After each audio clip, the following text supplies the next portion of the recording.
Goeiedag, Dinsdag 14 April 2026. Ek lees vir jou Lukas 24 vers 32. Hulle sê toe vir mekaar, het ons hart nie warm geword, toe hy op die pad met ons gepraat het, en vir ons die skrif uitgeleer het nie?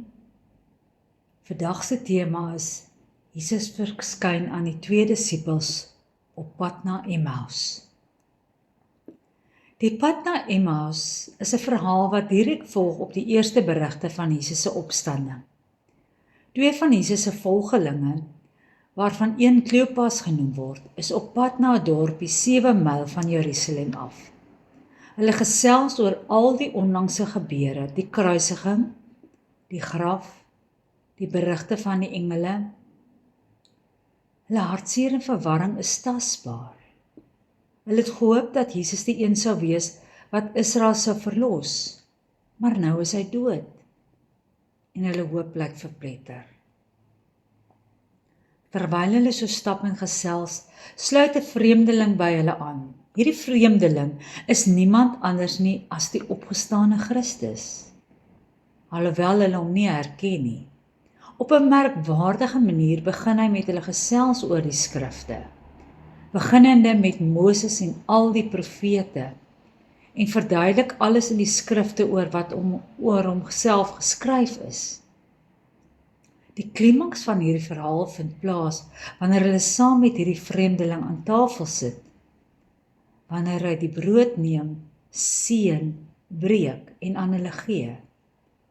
Dan gaan hulle oë oop en hulle herken hom. Maar net so vinnig as wat hulle hom herken, verdwyn hy uit hulle gesig. Hierdie ervaring laat hulle harte brand van vreugde en verwondering.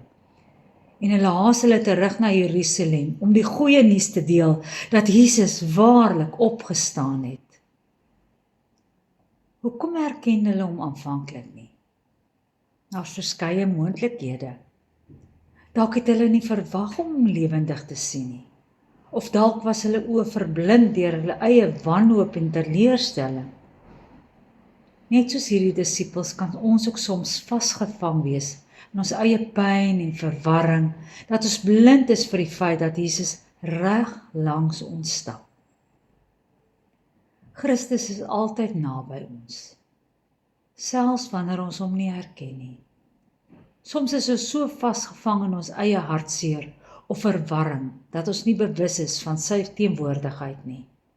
Maar Jesus sluit altyd by ons aan in ons reis, selfs wanneer ons voel dat hy ver is. Kom ons bid saam. Liewe Heer, dankie dat ek elke dag saam met U kan stap, selfs wanneer ons nie kan sien nie. Lei ons stappe wanneer ons verdwaal voel, versterk ons harte wanneer ons swak is, en vul ons met vrede in elke oomblik. Help ons om U teenwoordigheid te vertrou, met die wete dat ons nooit alleen is nie. Lei ons in liefde, waarheid en geloof, waar ons ook al mag gaan. Amen.